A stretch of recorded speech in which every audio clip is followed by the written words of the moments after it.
Desde Bogotá, Colombia, les damos la bienvenida a su programa Creciendo Juntos, Familia y Escuela.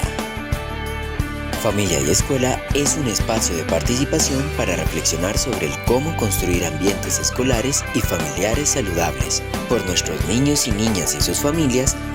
Pensamos en clave de una cultura de paz que se forja desde la concepción misma de cada ser humano y luego desde sus ambientes más cercanos y cruciales, la familia y la escuela. Bienvenidos. Con ustedes, la doctora Ruth Estela Chacón Pinilla. Bienvenidos a compartir esta cuarta temporada de Creciendo Juntos, Familia y Escuela. Muy contentos por contar con ustedes y porque sigamos construyendo ambientes familiares y escolares saludables para nuestros niños, nuestras niñas y nuestros adolescentes. Bueno, como es costumbre en Creciendo Juntos, Familia y Escuela, empezaremos con una lectura. Hoy nos acompaña este libro de Viviane Mansour, titulado Familias Familiares, editado por el Fondo de Cultura Económica en el año 1999 y en su 15ª edición del 2019. Este libro viene por capítulos. Vamos a leer el capítulo 1. Yo no puedo afirmar que somos una familia de tantas. De que somos raros, lo somos. Claro que de lejitos y sin platicar mucho, parecemos una familia normal.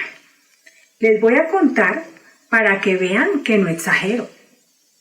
Empecemos por mi papá. Mi papá tiene que tener todo bajo control. Es previsor hasta el límite de lo posible. Paga sus impuestos el primer día que abre las oficinas. Compra artículos repetidos por si se rompen o extravían.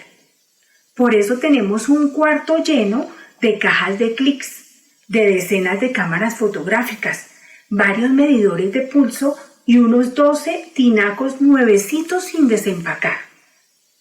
Por supuesto, ya tiene pagado el funeral de toda la familia, hasta de mi sobrinito que acaba de nacer. Y cuando tenemos que ir a algún lugar nuevo, como por ejemplo a una boda, hacemos simulacros. Nos vestimos, nos arreglamos, compramos el regalo y buscamos la dirección. Practicamos lo que vamos a decir y en dónde vamos a estacionar el coche.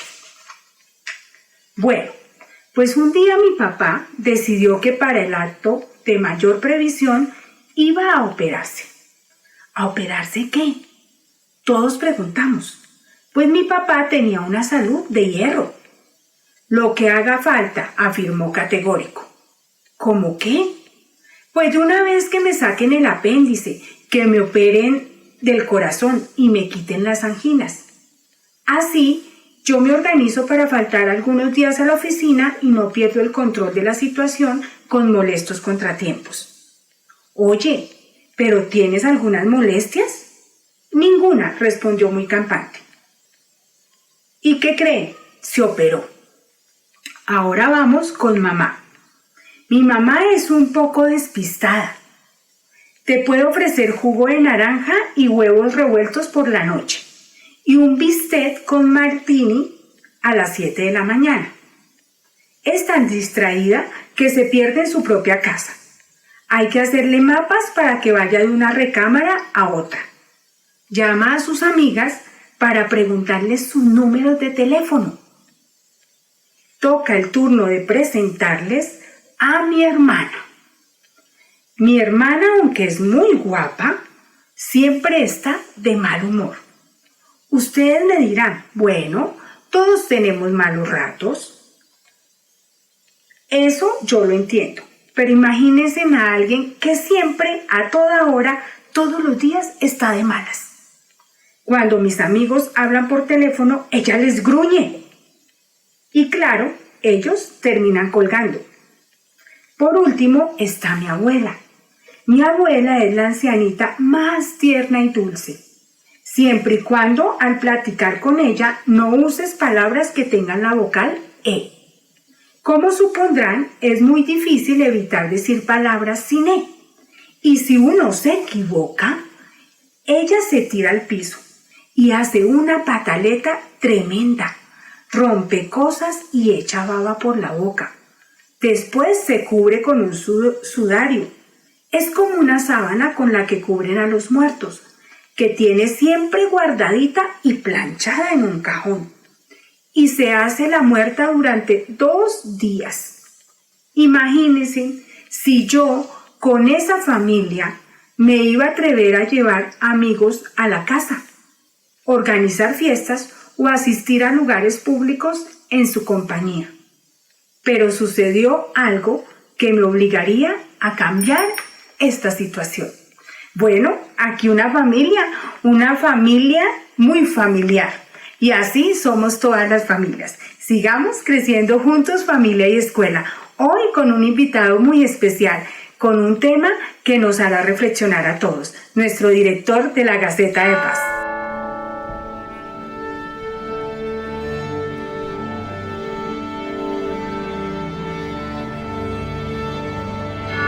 Bienvenidos a esta 4ª temporada de Creciendo Juntos, Familia y Escuela. Para nosotros es un honor que ustedes sigan acompañándonos en el canal digital La Gaceta de Paz. Hoy un programa muy especial. Nos acompaña nuestro director de La Gaceta de Paz, quien creyó en este sueño como algo posible y a quien le agradezco hoy estar con nosotros. Vamos a hablar de un tema crucial. Gabriel es licenciado en Pedagogía, especialista en Derechos Humanos y Pedagogía y magíster en Políticas Públicas, Género y Elecciones. Entonces, licenciado Ordaz, le doy la bienvenida a Creciendo Juntos, Familia y Escuela, y primero, todo mi agradecimiento por estar aquí, por haber creído en este sueño de Creciendo Juntos, Familia y Escuela, y porque muy seguramente desde la experiencia que usted tiene en derechos humanos, pero también en el trabajo de protección por la infancia, nos va a ilustrar sobre un tema que hemos escogido hoy conjuntamente para dialogar con las familias, con los niños, con los maestros que hoy nos acompañan. Pues muchísimas gracias, Ruth. La verdad es que para mí es un honor que me hayas elegido para abrir temporada con ustedes. Es una maravilla que bueno, pues la verdad a veces creemos que hay reconocimientos que son inmerecidos porque pues hay tanta gente que tiene muchísima experiencia y muchísimo trabajo, más a veces que uno. Y sin embargo, bueno, que nos elijan, bueno, agradecemos de verdad con todo el corazón.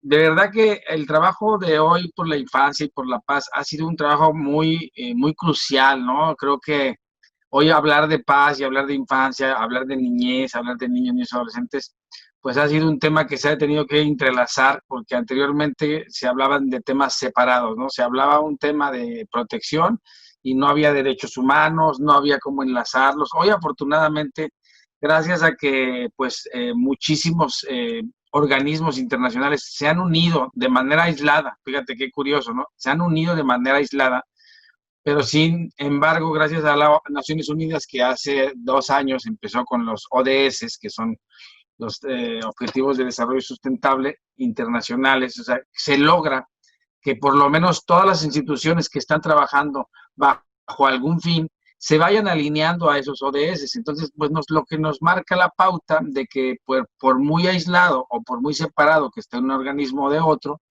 va a ir siempre encaminado a tener entrelaces o cruces donde los trabajos se pueden ir formando. Para mí, bueno, pues ha sido muy complicado porque yo ya desde hace algunos años sin conocer los ODS, bien lo dices, que desde 2007 se inicia el trabajo, se inician muchísimas de las experiencias, y es en 2010 donde yo hago pues la especialización de Derechos Humanos y Protección de la Memoria en Chile con la Henry Dunant y la UNESCO. Entonces, es ahí donde logramos encontrar esa posibilidad y es donde a mí me nace la oportunidad de empezar a construir desde un tiempo atrás un tema con adicciones, un tema con cultura de paz, un tema con metodología de pedagogía de la memoria. Yo, pedagogo de carrera, pues automáticamente me brinca eso. Y después llego a las áreas penitenciarias, donde empiezo a trabajar con el tema de prevención al delito, empiezo a trabajar con el tema de situación de privación de libertad, y ahí es donde encuentro el tema de infancia, donde me doy cuenta que hay que atacar todas las situaciones negativas desde los inicios, desde donde nacen las situaciones, porque al final del día llegamos tarde en todas las instancias que estamos trabajando si no hay una formación plena o un apoyo desde las bases familiares. ¿No? Creo que ahí es donde nosotros empezamos a descubrir. Y bueno, pues en varias propuestas, afortunadamente, desgraciadamente, he estado en varias propuestas, pues tratando de incidir y trabajar. Desgraciadamente, pues en pocas hay apoyo, ¿no? Y en el tema de la paz fue el primer punto donde nos encontramos con muchos topes, que la paz positiva, contrario a la paz negativa, es la que más se mide. Y hay un organismo que mide los índices de paz a nivel internacional y a nivel local en México, que se dedica a eso, y entonces muestra ahí que la paz negativa pues siempre tendrá un efecto contradictorio con la paz positiva. Mientras la paz positiva está trabajando en trabajos encargados de prevención, atención, situación complementaria de desarrollo humano, de impulso al ser humano, la paz negativa está informando, está trabajando en el conteo de asesinatos, de violencia, de todo. Entonces, es muy complicado medir porque mientras en algunos lugares como Nuevo León, que hace 2 o 3 años es el primer lugar en la participación de paz negativa, pues también es el segundo lugar a nivel nacional más violento del país. Entonces dices, caray, ¿cómo es posible que un estado que haya tenido asociaciones civiles proactivas por la paz, trabajos de ejercicios de prevención al delito, una gran implementación por parte de gobiernos y sociedad civil en proyectos enfocados a la prevención y a la atención de la violencia, pues resulta que tenemos el primer lugar en feminicidios, estamos con problemas de abuso de sustancias, de narcotráfico, pues porque es estrictamente eso. La paz negativa siempre estará latente y es uno de los cuadros que más se maneja. Entonces, creo que hoy hablar de protección a la infancia implica mucho tener la posibilidad de que la paz y la protección de la infancia siempre estén apegados a los derechos humanos. Si no hay eso, estaremos siempre en contra de esos criterios. Yo creo que todo ese contexto que tú nos cuentas, Gabriel, ha sido como el impulso que tú tienes para hoy hablar, por ejemplo, con nosotros del tema de adicciones en la infancia. Porque como tú lo dices, en esa base que es la familia, que es los primeros años, que es la convivencia escolar en los primeros años, posiblemente se tejen muchas de esas problemáticas que tú encuentras en el sector penitenciario, en toda la parte de violencia contra la mujer, ¿cierto? Entonces es como allá esos primeros años los que marcan la pauta. Yo quiero preguntarte, ¿por qué? ¿Por qué debemos hablar de adicciones en la infancia? Bueno, mira, primero voy a poner un poquito en contexto que tenemos una idea muy errónea de lo que son las adicciones. Normalmente cuando la gente habla de adicciones, su primer tema o su primer pensamiento es hablar de drogas.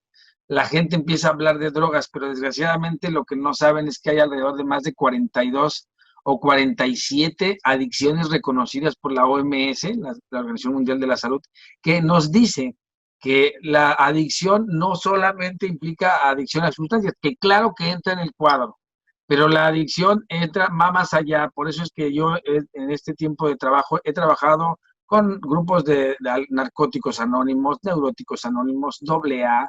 He trabajado con comedores compulsivos, ludópatas, adictos al sexo, gente con relaciones destructivas, relaciones tóxicas. Hoy con las nuevas realidades, pues con situaciones de ansiedad, de depresión, de situaciones de apego emocional por pérdidas en el caso de las tanatologías. Entonces, las adicciones hoy están incomprendidas. Les digo yo que son como, es la área especialista de la salud, que está incomprendida porque tendría que manejarse para que las adicciones tengan una posibilidad de trabajo. Se tiene que trabajar en 3 áreas principales, que es la atención psicológica, la atención de salud y la atención humana. Y en una cuarta parte, la atención económica, que es que todo engloba la situación social del individuo. O sea, con esos 4 panoramas tendríamos la posibilidad no solo de combatir las adicciones, sino de hacer que las adicciones tengan una transformación positiva en el individuo. Eso es, cuando hablamos de adicciones, entonces, pues ahí hay una situación como muy compleja, porque entonces, cuando tienes al niño, niña y adolescente, dices, es que mi niño no tiene un problema, no hay un problema que atender. Entonces, partiendo de ahí, tú dices, mi hijo no se droga, mi hijo no ve pornografía, o las cosas latentes que tú no estás notando en Mira, la infancia. las Y que además porque tú hablas de infancia y quiero entender que estamos hablando de una infancia primaria, que es la infancia de los 6 para abajo. Entonces ahí, pues obviamente los papás, digo, si no tenemos claro a nivel global en las situaciones de encuadre o de enfoque institucional, cuáles son las adicciones y cómo están divididas y todo. Entonces tenemos nada más que creemos que adicciones es el que se droga, el que se alcoholiza, el que comete cosas, el tabaquista, ¿no? El tabaquista, esas son las adicciones que nosotros vemos. Pero cuando empezamos a ver el cúmulo de adicciones a la violencia, adicciones a la comida, adicciones a actitudes perniciosas, adicciones al maltrato de género, adicciones de machismo, o sea, esas adicciones tienen que ver con el desarrollo humano y con la personalidad. Entonces ya están formadas, o sea, ya no llegó el adulto, un día a otro se tomó una pastilla y se convirtió en Hulk o se convirtió en el hombre violento, ya no se tomó una droga y ya hoy es el machista. O sea, no se tomó una droga y ya él es el prejuicioso homofóbico. O sea, ese tipo de cosas tienen que ver con esa primera infancia, que hoy creo que es muy importante que los nuevos padres, las nuevas generaciones de padres, que ya no tuvimos la oportunidad, los anteriores, los que ya tenemos hijos arriba de 25, 25, ya están formados. Entonces sí tenemos que acompañar a nuestros hijos en los procesos de adicciones, porque claro, aún están latentes, se vuelven adictos a las compras, adictos a las redes sociales, o sea, ya tienen otro tipo de adicciones que son las que los niños y adolescentes pequeños van a tener en su formación.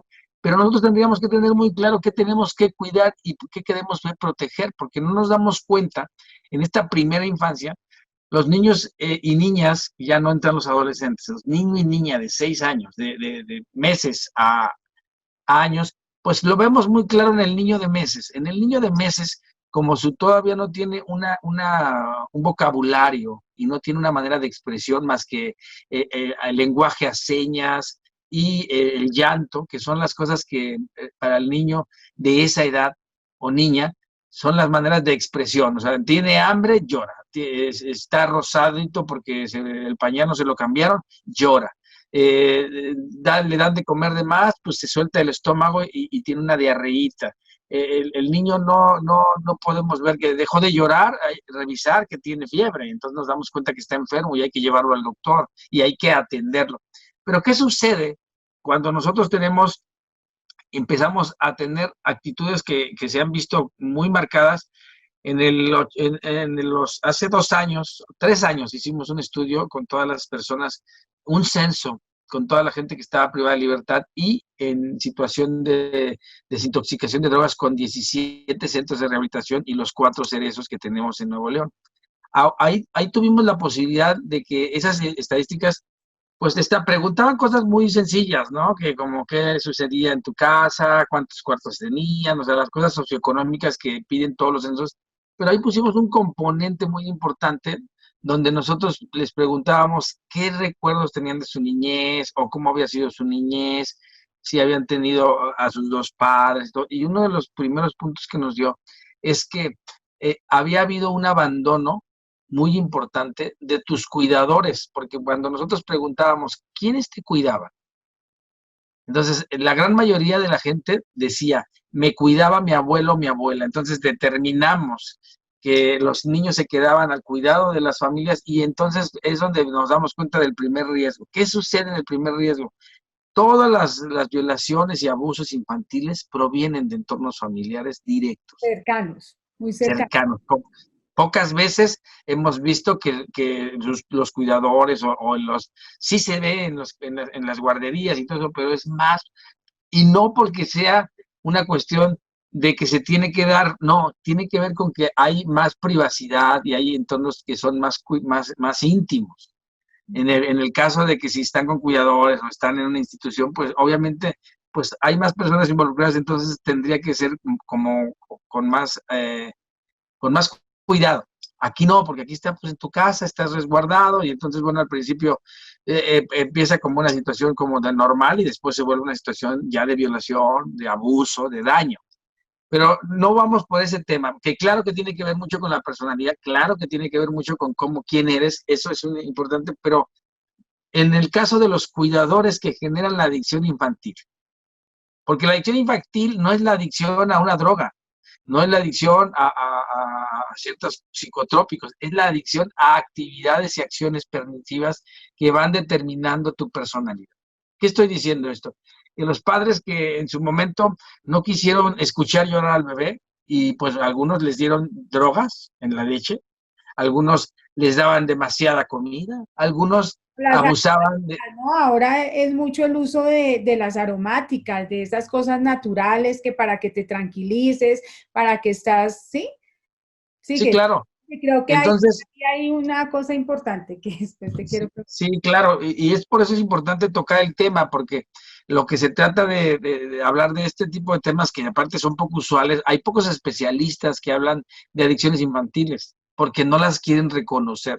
Pero las adicciones infantiles no tienen que ver con el niño, son totalmente una responsabilidad de sus cuidadores y de sus padres en este caso. Y creo que también ahí entraría muchísimo ya después los entornos escolares. O sea, en una tercera instancia, aquí es al revés, porque muchas veces en la educación se les da a los educadores toda la fuerza y después se les dice como formadores, como maestros, y después se le va diciendo a la familia que sean los impulsores del desarrollo de la educación, que sean los promotores y al final sean ellos los que den el anclamiento en casa, ¿no? Que den el fortalecimiento de lo que se dio en la escuela. Ahí es al revés. Aquí tendría que ser al revés. Primero se les tiene que dar a los que son, en este caso, los padres. Si los padres tienen un cuidador intermedio, tendrán que hablar con los cuidadores o con las personas que se hacen responsables en el cuidado diario de los niños y en última instancia en sus entornos de ya sea guardería o escuelas. ¿Por qué? Porque si esas tres cosas no están alineadas en ese momento, lo que pudieras resolver con una acción en otra se va a romper.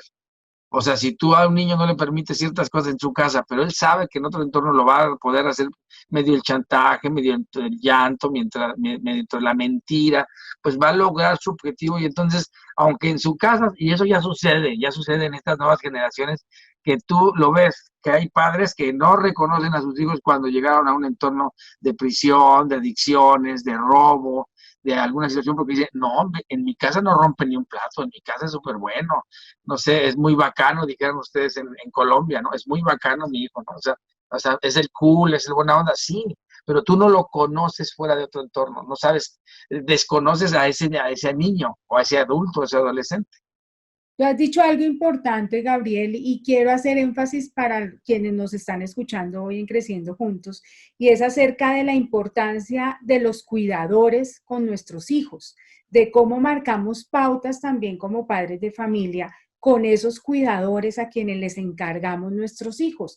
A veces siento que esa definición de los cuidadores como que las dejamos al azar, como que es, bueno, pues donde él esté bien y se sienta bien, pero no encuadramos. Tú hablas de un encuadre con los cuidadores desde la familia para que después, digamos, esa responsabilidad frente a lo que tú nos cuentas más adelante, yo digo cosas en la adolescencia cuando empiezan a presentarse, pues las traduzcamos desde eso que hemos hecho como padres, ¿no? Muchas veces no reconocemos eso y creo que es importante saber que hay unas responsabilidades de la infancia con esto de las adicciones, ¿sí? Porque después a veces como que no nos entendemos qué ha pasado, pero si nos vamos hacia atrás, probablemente encontremos las respuestas allí. Entonces, Bueno, yo énfasis. creo que ya lo que dices es muy cierto. Cuando ya hablamos de adicciones y hablamos de la adolescencia, ya llegamos tardísimo. O sea, ya cuando tú ya estás con un problema de un niño que abusa del alcohol, que abusa de las sustancias, que abusa de la pornografía, porque esa también es otra adicción, o sea, se van creando deformaciones. De hecho, hay una cuestión muy importante que en materia de adicciones, cuando los niños tienen una descoyuntura social, emocional y física, automáticamente esas descoyunturas, esos rompimientos, son fracturas que ya marcan en el desarrollo humano. Digo, también soy facilitador de desarrollo humano, tengo especialización. Eso nos marca, el desarrollo humano nos marca el tema de eventos cumbres. Cuando hay un evento cumbre, quiere decir que son los eventos que marcan tu vida y que a partir de esos eventos tu personalidad o se fragmentó o se potencializó o sencillamente hubo un quiebre. Y eso te ha pasado muchas veces a ti, a mí, a cualquiera, cuando tenemos un divorcio, cuando se nos muere un hijo, cuando nos nace un hijo, cuando tenemos un logro importante y llegamos, pero cuando no tenemos la capacidad de poder solventar la emoción, la situación o el evento, pues muchísimas veces se genera en suicidio, evasión de la realidad o sobre todo pues en algún acto de permisivo violencia, ¿no? Entonces, cada ser humano, en base a las herramientas que ha adquirido en su vida, tiene una diferente manera de trabajar y tratar cada una de esas estaciones o de esos eventos cumbre. En el caso de las adicciones infantiles, ¿por qué es tan importante hoy que me digas de este tema? Y que poco me han hablado, y yo digo gracias al momento que nosotros tuvimos la posibilidad de hablar de este tema, pues yo también tuve que retomar algunos estudios y algunas cosas que había tenido que trabajar en el pasado, las cuales hoy creo que son muy importantes, porque ¿qué sucede? Si el niño desde un principio está acostumbrado, a que llora y lo cargan, llora y lo callan cargándolo hasta que se cae, y llora y lo tienen que traer en todos lados y lo traen en el baberito cargando. Entonces el niño sabe que si él llama la atención, genera una dependencia que al final de la vuelta de los años, la gente como adulto está trabajando en esa codependencia. ¿Qué sucede? Los papás hoy en día se van los hijos y casi se quieren suicidar los padres. O sea, le da más problema al padre que al hijo, porque la codependencia no la generó el hijo, la generó el padre. Entonces, en esta codependencia, el padre ya le afectó, ya le quitó un novio o novia, ya lo controló con el dinero, ya lo controló con los carros, ya le permitió hasta que se drogue. He tenido casos de padres que hasta dicen, no, pues yo le doy hasta para la droga, porque prefiero que se la dé yo a que se la pida a alguien y se la robe. O sea, entonces empiezas a escuchar una cierta cantidad de barbaridades que da el control y que da la codependencia en adolescentes o adultos, digo, y adultos estoy hablando de gente que tiene ya 50 años, que sigue viviendo con sus padres, que sigue teniendo esa adicción y que está en una relación enfermiza, en esa relación de codependencia, en esa relación tóxica que tienen las habilidades de padres e hijos. Entonces, ¿qué sucede? Pues si cuando estás niño, obviamente es contradictorio todo lo que dices de que, ¡ay, no! Entonces este experto me está diciendo que yo tengo que tratar mal a mi hijo. No, no. Yo lo único que estoy diciendo es que tenemos que tener muy claro que tenemos en nuestros hijos de 0 meses a 6 años, 7 años, que es la edad que la Organización Mundial de la Salud nos dice, y la ONU dice que los niños son hasta los 7 años cuando tienen la capacidad receptiva y la capacidad evolutiva de adquirir todas las bases para hacer su formación de personalidad de adulto. No quiere decir que con eso no sigamos aprendiendo, sino quiere decir que es prácticamente a los 7 años cuando nosotros recibimos toda la carga institucional de vida, ¿no? O sea, no sé si es así el mejor término, pero es ahí donde el niño ya quedó prácticamente formada su personalidad y quién va a ser durante toda su vida. A partir de ahí, aunque adquiera todo el conocimiento, si él ya tiene una personalidad definida de un altruista, de una persona con valores o algo, ya la tiene ahí, ya tiene toda la capacidad, tiene toda la información para que su personalidad se transforme con las habilidades que adquiere en la vida. Sí me estoy explicando, ¿verdad? Yo creo que también en este tema de las adicciones a veces nos pasa como padres. Tú has enunciado cómo nosotros de papá incidimos en esas adicciones del hijo y de ese hijo codependiente muchas veces, no por él mismo, sino por nosotros. Pero también me llama la atención, Gabriel, esto que dices de cómo nosotros como padres no permitimos tampoco el que el hijo desarrolle sus propias cosas, o sea, siempre estamos estableciendo como unos ritmos, como unas rutinas para generar un apego que en algunas teorías han llamado no es un apego seguro. En definitiva, no es un apego seguro porque es codependiente, ¿cierto? Lo que nosotros debemos hacer es formar un apego seguro, es decir, dar todo a mi hijo en el sentido de valorar todas sus capacidades, su capacidad inclusive de elección y hablando de participación muchas veces. Yo creo que en la primera etapa y en los primeros años se hace una crianza bajo la obediencia y bajo una obediencia que se obedece digamos que se confunde la obediencia con tener hábitos, por ejemplo. Entonces, en tanto tú obedezcas, todo está bien, ¿sí? Y no es la formación de hábitos porque haya que formar unos hábitos que regulan la vida de cualquier ser humano. Entonces, cuando yo hablo de la obediencia es porque a mí me preocupa el tema de esos padres que hacen una crianza para que el niño obedezca sí o sí, ¿sí? Se tenga razón o no. Y se crea codependencia también, esa codependencia de la que tú hablas, y que yo creo que hay muchas incidencias que nosotros como padres podemos tener. Y quiero que ahorita le hables a los padres de esas codependencias que generamos en nuestros niños, ¿sí? Tú mencionas la de la comida, tú mencionas la del llanto, pero yo creo que también el hecho de dar todo, ¿no? De proveer todo a mi hijo y entonces tú decías, para que no se vaya, pues prefiero darle y que esté aquí, que yo sepa, que tenga el control, ¿no? Porque es también el papel del papá controlador. Mira, yo lo que creo que tendríamos que analizar en este momento es algo bien importante. Creo que esto que tú me estás diciendo es por lo que muchos padres se confunden y por lo que hoy tenemos todos los que estamos trabajando en Defensoría de Derechos de la Infancia, muchísimos problemas. Yo cada vez que estoy hablando de un tema de infancia, no sé si te ha pasado, también en el caso tuyo debe ser mucho que trabajas mucho con niños y padres. ¿Qué sucede? Cuando tú hablas de los derechos de la infancia, ¿qué sucede? ¿Qué te dice el primer adulto? Lo primero, no, en mis tiempos, si yo a mí me hubiera visto a mi padre, a mí me voltean la cara y me rompen los dientes. Si yo me hubiera puesto al brinco, yo tenía que agachar la cabeza y decir sí y hacer lo que mi padre mandara porque él era mi padre. Entonces, ni siquiera estamos hablando de una actitud de obediencia, estamos hablando de una actitud que se ha manejado desde la primera crianza de sometimiento. Los menores, por eso hasta han quitado el tema de menores, porque están en minoría, le quitan su voz.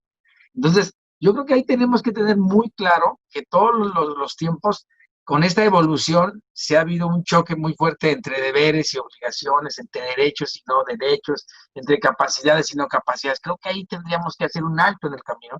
Y lo primero que tenemos que entender, el niño y adolescente no tiene que luchar por sus derechos. No tiene que pedir que le den todo. O sea, está obligado el adulto a dárselo todo. O sea, no sé en qué momento nos perdimos donde dijimos, es que si yo le doy todo lo malcrio. No, es tu obligación porque tú eres el creador y tú fuiste el creador de esa vida. O sea, tú ya creaste una vida nueva y esa vida nueva por el momento, pues prácticamente puede decirse que es tu obligación. No hay ninguna responsabilidad del otro hacia ti. O sea, tendremos que cambiar eso. O sea, hay una responsabilidad hacia él mismo y tu gran responsabilidad como formador y creador es darle las habilidades y empezar a ayudarlo porque esa es una responsabilidad tuya como creador y formador. Pero no, cuando empecemos a decir, es que yo los escucho mucho, pues se habla de responsabilidades y de obligaciones. ¿Cómo puedes decirle a un niño de meses que tiene obligación de callarse porque me molesta que llores? ¿Cómo puedes decir que tiene la obligación de no meterse en su vida porque ya me la trastocaste, yo quería ser abogada, licenciada, y en eso, ¿qué acción puede tener el niño que ya cambió tu vida y que tú ya tenías un plan de ser licenciada y se trastoca porque ahora tienes que trabajar para comprar pañales y dejaste de ser la actriz, dejaste de hacer el licenciado, porque ese es otro tema que no entendemos. Los niños y niñas, así como son una gran bendición, cuando llegan, no sabemos en qué circunstancias ha llegado cada niño a la vida de cada padre. Entonces, por eso es que tú te enteras después que los golpean, que los matan, porque esos niños están viviendo la frustración de haber llegado a cambiar la vida del adulto, haber cambiado los deseos, los sueños y los anhelos. No sé si me estoy explicando. Entonces, ahí es tan complicado y entonces tendremos que entender que nuestra obligación, porque además otra cosa que sucede, ninguna de nosotras personas fuimos criados con un manual, o sea, nunca nos llegó un libro o una materia de que dijera, paso uno para ser el padre exitoso, maestría en el padre del año, no, o sea, hemos vivido siempre bajo la prueba y el error, bajo los supuestos de que como a nosotros nos fue bien y a nosotros sí nos dieron una buena educación, vamos a hacer exactamente el mismo modelo y entonces tenemos hijos iguales que nosotros. Y oh, sorpresa, resulta que tenemos un hijo que tiene preferencias sexuales diferentes a las mías, y tenemos un hijo que es activista y yo no soy activista, o hay un niño que se volvió abogado y yo que tengo que ver con la abogacía, y de repente hay un niño que resultó que yo quiero ser chef, o sencillamente no quiere estudiar, no le interesa y vive vendiendo tacos y se hace millonario y es el dueño de franquicias impresionantes sin haber estudiado nada, y yo que estudié mucho a lo mejor no tengo ni siquiera un peso en la bolsa. O sea, no sé si me estoy explicando. Al final del día la vida no sale exactamente como tú quieres, pero lo que sí dice que nosotros tenemos que tener esa capacidad de criadores, de formadores, donde tenemos que entender que las mejores prácticas son evitar las malas prácticas. O sea, las mejores prácticas no es ser el mejor en lo que hace. Las mejores prácticas, así como dicen por ahí, que no es más limpio el que limpia más, sino el que ensucia menos. Entonces, aquí será lo mismo en la primera infancia. El niño que empiece a tener entornos saludables, que entonces lo primero que tenga que hacer es que el padre tiene que decir, cuando nace un hijo y cuando empiezo a tener un hijo, lo primero que tengo que hacer es me tengo que sanar como adulto.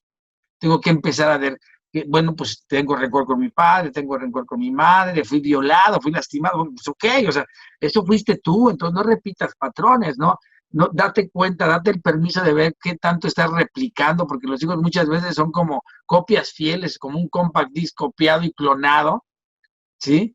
Del adulto, solamente es la versión dantesca del padre, de la madre, del abuelo, a veces de la nana, a veces de la miss, porque son de los que están recibiendo las señales de educación, los mensajes cotidianos de formación, porque ese es el tema. O sea, aquí no tiene nada que ver ni siquiera con quién es el padre, ni de quién es la responsabilidad, sino más bien de quiénes son los que impactamos en la formación de los nuevos seres pensantes o los nuevos ciudadanos. O sea, ya vamos más allá de qué es tu hijo, de qué es tu alumno, de qué es tu criador, de qué es tu trabajo cuidarlo. Porque entonces ahí nos estaríamos siempre dando en la torre, porque pues en esos tres entornos estaríamos todo el tiempo. Bueno, por un lado la familia, si lo maltrata el maestro y lo maltrata sus cuidadores, pues el papá tiene que apapacharlo, entonces alguien tiene que tratarlo bien. Y tratar bien no se trata de malcriar o complacer, tratar bien es de saber que si el niño tiene agua, alimento, sustento, ropa y vestido, bueno, pues entonces también tiene que tener amor, atención, eh, límites, aún de bebé, o sea, los límites de bebé que se tienen que dar, que pues llora, tienes que llorar, ya te revisé el pañal, ya te atendí, tienes la cobija, hay clima, ya vi que no tienes temperatura y si estás llorando, perfecto. Llora un poco si es necesario, no porque me canse como adulto, no porque me fastidie, no porque trastoques mi vida personal o escucharlo, eres mala madre, tienes que permitirlo.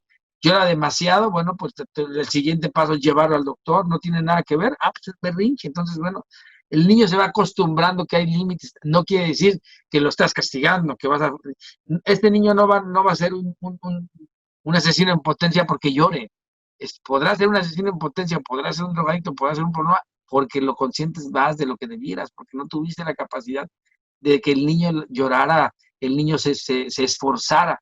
Si el niño tiene que pararse de la cuna para pedir una mamila y si te la tira y te la avienta, pues no se la das, le dices, esta ya no te la doy porque no me diste, y hasta que no me la des con un buen modo, o sea, entonces tienes que trabajar en esa capacidad de educación emocional, no de educación de conocimiento. Entonces, para que empecemos en la primera infancia para evitar las acciones nocivas o las adicciones infantiles, lo primero que tenemos que trabajar es en una educación emocional sana. Y después ya empezamos a ver cuáles son las cosas que el niño nos empieza a pedir. ¿Qué es la adicción del niño en esa etapa? La adicción al dulce, la adicción al chocolate, la adicción a la comida, o tú le das comida para que nadie vea que está el niño flaco, porque si no van a decir que eres una madre que tiene un niño desnutrido, porque tiene que ver también con lo social, con el qué dirán. Estás muy preocupado como padre de cómo van a reaccionar los entornos familiares, los entornos sociales, las amistades, en cómo educas a tu hijo. Pues, Nadie, digo, vas a tomar, creo que ahí tendrá que ser un gran criterio de los formadores, de los padres, donde tendrán que decir, bueno, pues aquí yo tengo esta educación, yo tengo este aprendizaje, yo leo estos libros, yo me meto a Google, yo meto a Wikipedia, y entonces tomar un criterio sano, donde ahí tendremos que encontrar los expertos, ahí sí yo creo me sumo un poquito a un trabajo de investigación con algunas universidades, porque ya se habla de la primera infancia, entonces, ¿qué tendríamos que hacer para que los formadores y creadores detecten las buenas prácticas, las acciones sanas, y entonces empiecen a trabajar junto con eso? No sé si me explico. Sí, yo creo que vas asumiendo el tema de una crianza amorosa y respetuosa, que es lo que venimos promulgando, una crianza amorosa y respetuosa con límites, con reconocimiento, con participación y sobre todo con un papel del adulto donde deja ser también, donde permite que el niño sea, o sea, no querer Claro, claro. que nuestros hijos sean el proyecto de vida que nosotros nunca tuvimos o que nunca consolidamos, ¿cierto? Sino también permitir ser, permitir actuar, porque en ese actuar también se aprende. Tú has dicho algo, o sea, en el error también hay aprendizaje y debemos permitir que los niños también logren esa instancia del aprendizaje.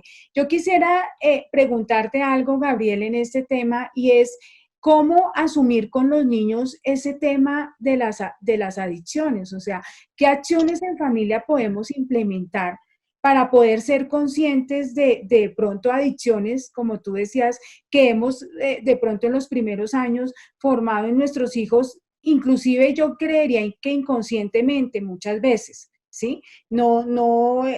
Digamos, tú lo decías también, yo lo digo de la siguiente manera, los hijos no vienen con manual debajo del brazo, no vienen como los electrodomésticos que traen un manual, ¿cierto?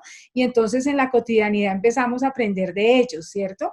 Pero ¿cómo trabajar el tema en casa? ¿Cómo con los padres? Y bueno, finalizando, te quisiera preguntar, ¿cómo los maestros influimos en esa también ayuda que podemos proveer a los padres y a los contextos familiares, porque no hablamos solo de los padres, sino de los cuidadores, de los abuelitos, de los tíos, para que haya realmente una crianza amorosa, respetuosa y donde no creemos ese mundo de adicciones? Mira, yo creo que estoy checando un dato aquí que es muy interesante. Mira, lo primero que tendríamos que hacer como en los hogares, sucede algo muy interesante. Como las familias y los hogares ya están metidos en una voraje, en una mecánica de familia, pocas veces se dan cuenta que está mal.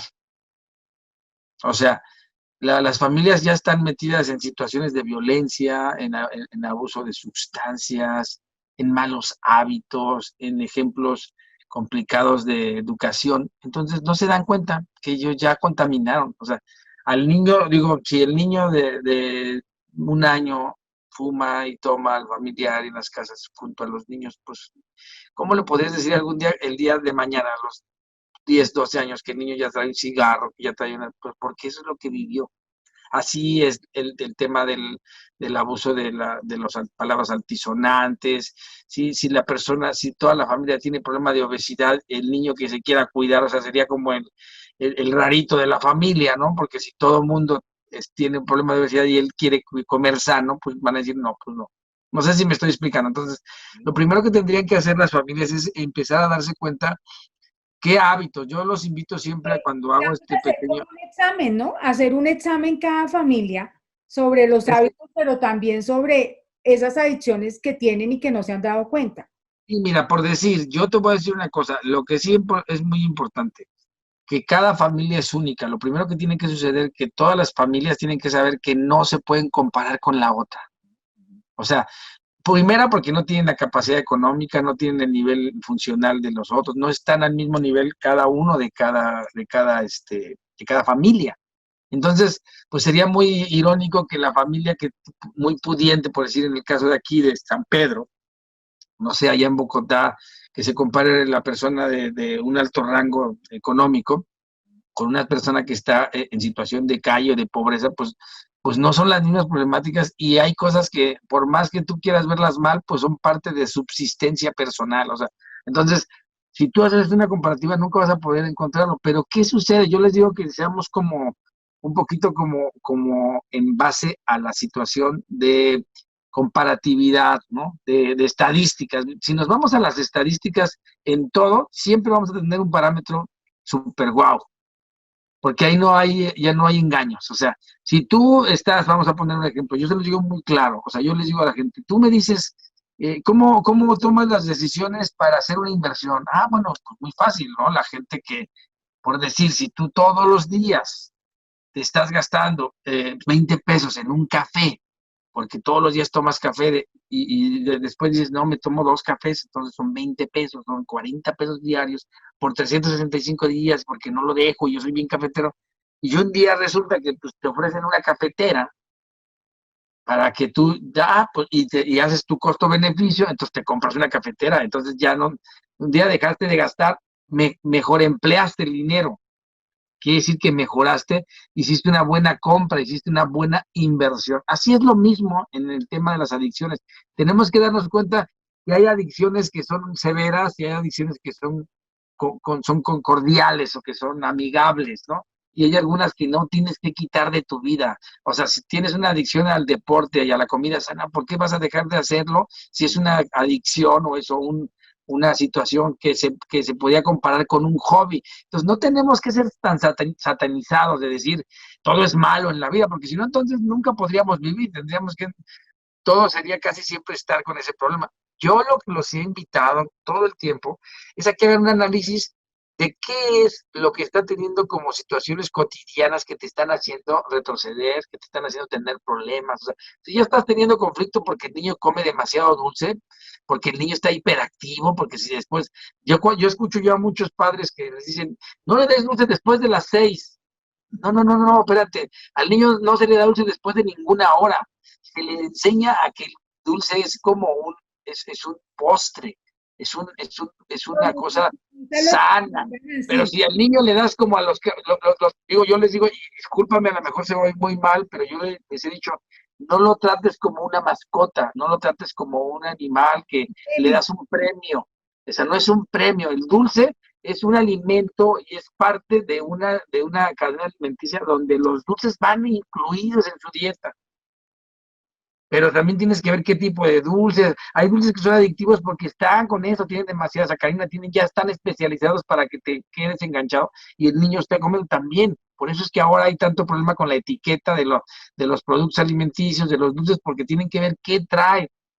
Y ahí nos vamos a eso, a comer demasiada carne roja, a comer demasiada carne de pescado, a que se coma y se fume mientras están en la casa, a que se hable de groserías, a que el niño vea que su papá toca lascivamente a su mamá, o que cosas de ese estilo, a que vea que sus hermanos tienen relaciones sexuales frente a ellos. O sea, hay muchas acciones, o sea, no necesitamos decirle a las personas que está mal, o sea, la gente sí sabe, o sea, digo, la gente sí ya hace un análisis y un test. Hoy Claro que se va a enterar.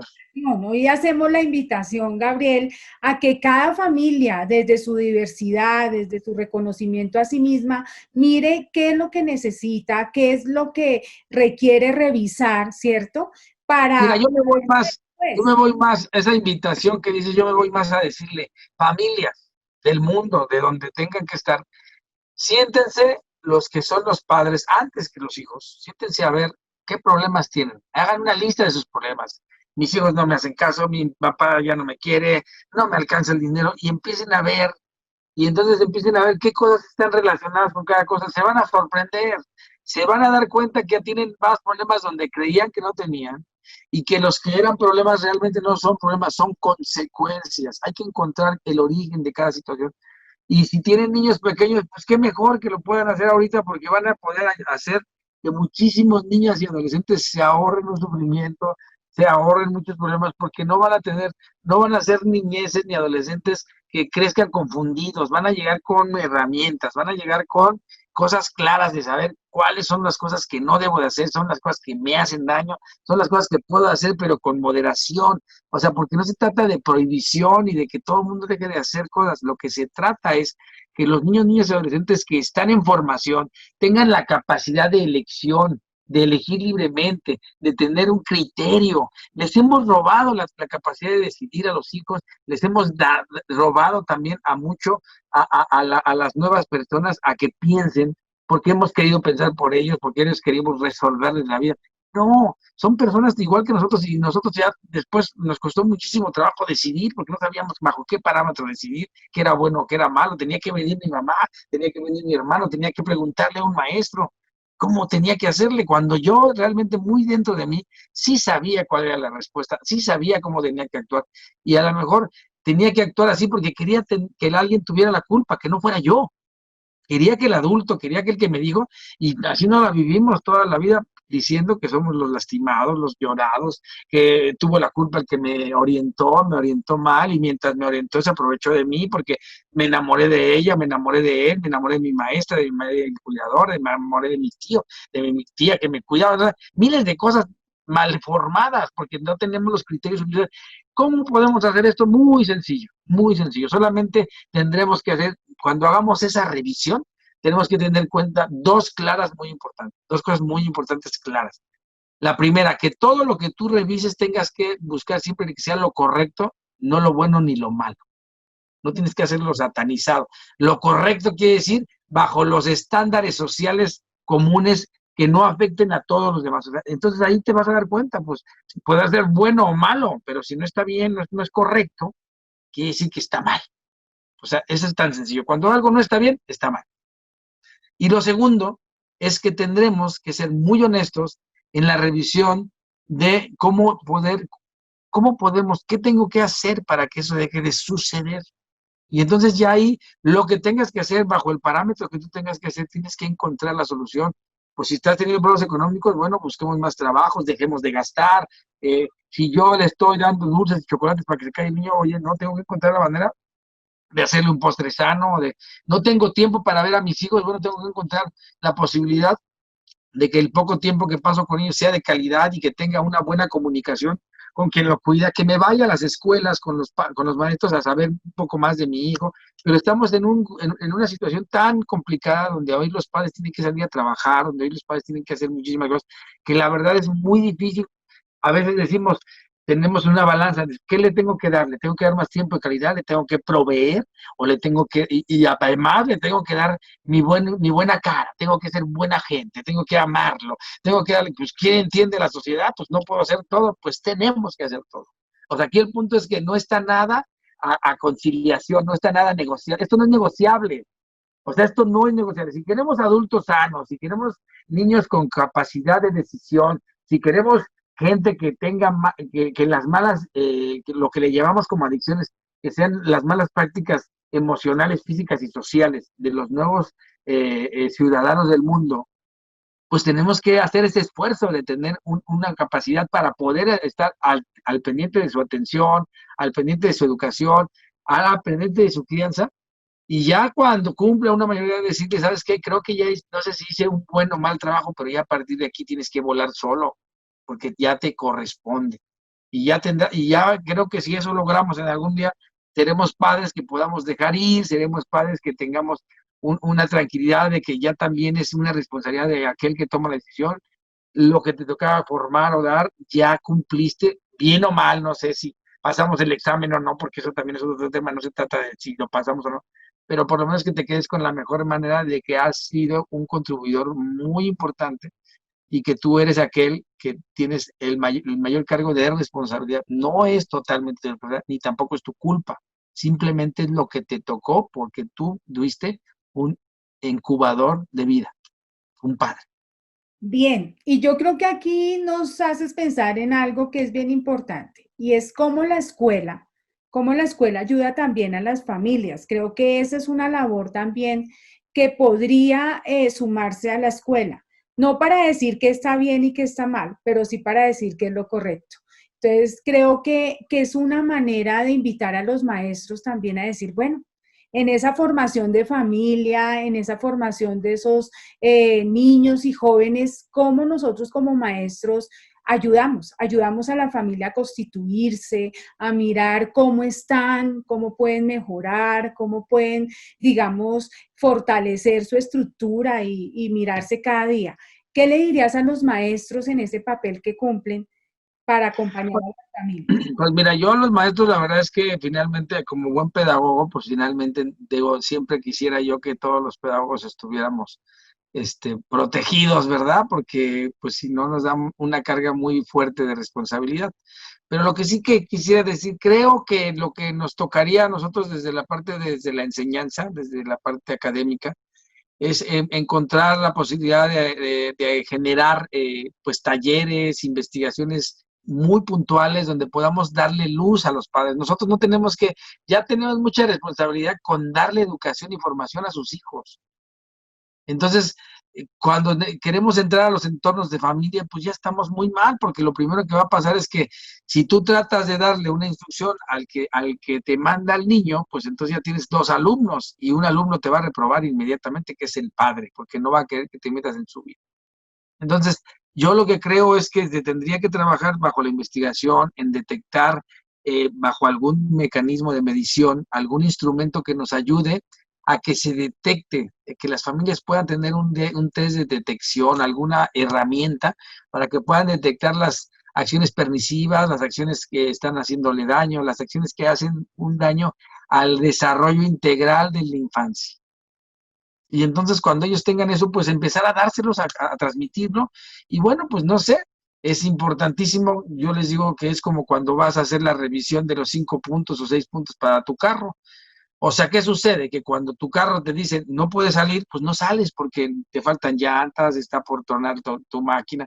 Pues así sería importante para la familia que tuviera algunos puntos de revisión para que la familia se hiciera el checklist y ese checklist se estuviera adecuando, pues si es para carretera, si es para esto, porque entonces te vas a dar cuenta, ¿qué estás revisando? El aire de las llantas, bueno, revisa los neumáticos. Ah, ¿qué estás revisando?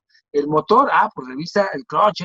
Hay varias cosas que revisar y lo primero que creo que tendríamos que hacer es que la gente tenga luz y por dónde hacerlo. En ese momento ya lo demás lo va a hacer sola la familia, porque la familia al momento de darse cuenta que tiene un problema y que si ese problema se puede solucionar, va a tener una mejor calidad de vida o va a vivir mejor.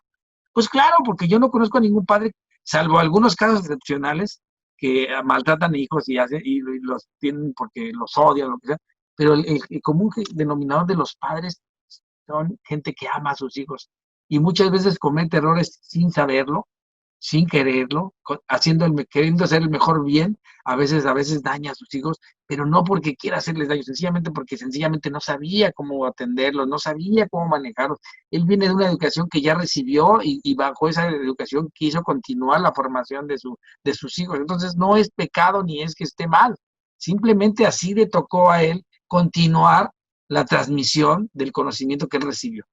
Pero si hoy le pudiéramos dar en algún momento algunas herramientas, algunas bases para que ellos pudieran ir detectando, pues cómo deben de dejar algunas pequeñas, y a veces son cosas muy pequeñas que forman, les digo, si tú cuando, no sé si has estado en terapia o has ido con consultores y con pedagogos o con algunos coaching psicosociales que ahora están muy de moda, todos vamos a coincidir de que hoy todos te van a decir, tienen un problema con su madre, tienen un problema con su padre, tienen un problema porque fueron abusados sexualmente, ta. O sea, todo tiene que ver con tu pasado, con tu primera infancia. No hay nada que, hay gente que se acuerda hasta de cuando fue concebida en el entorno de la gestación. Entonces, no te dicen, yo digo, ya te dicen cosas muy puntuales después de los 9 años, ya con detalle. Pero las cosas que marcaron su vida son las cosas que tuvieron desde los meses hasta los 7, 8 años. Son las que sí marcaron su vida, son las que sí han hecho que él sea una persona audaz, alegre, o una persona introvertida, extrovertida, una persona con miedos, una persona que no, que tenga tendencias agresivas. Eso ya lo había marcado.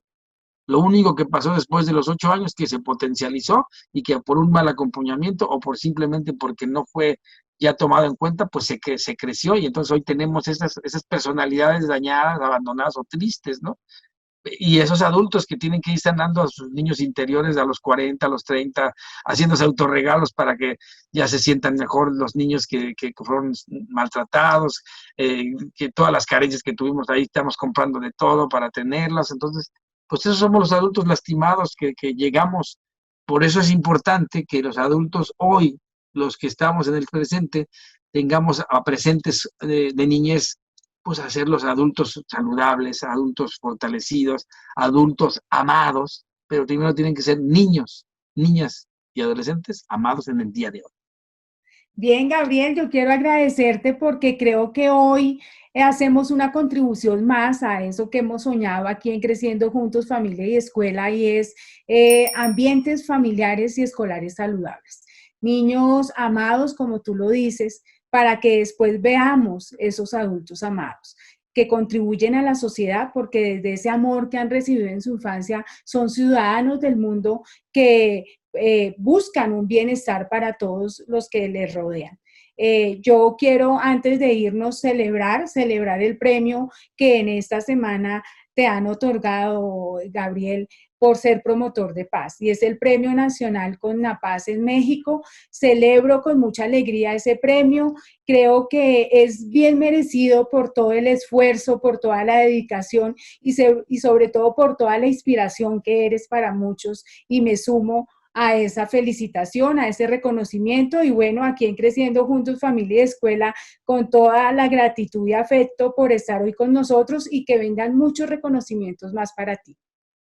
Bueno, pues muchas gracias y yo nada más lo único que me gustaría puntualizar, que no existe ningún parámetro para medir si vas a tener un hijo saludable, un hijo bueno, pero lo que sí es una realidad es que si tú tienes una verdadera preocupación de que los hijos tengan una oportunidad, entonces vas a buscar siempre la manera de que no le hagas acciones adictivas y pernitivas.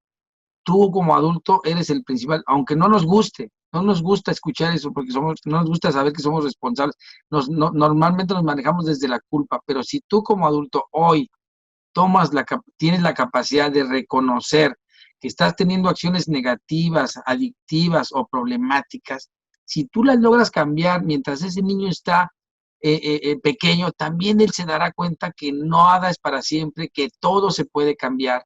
Y entonces él será una persona evolutiva que tenga la capacidad resiliente de cambiar y de tomar decisiones. Entonces vamos a crear adultos con conciencia sanos y amados. Eso creo que es lo más importante.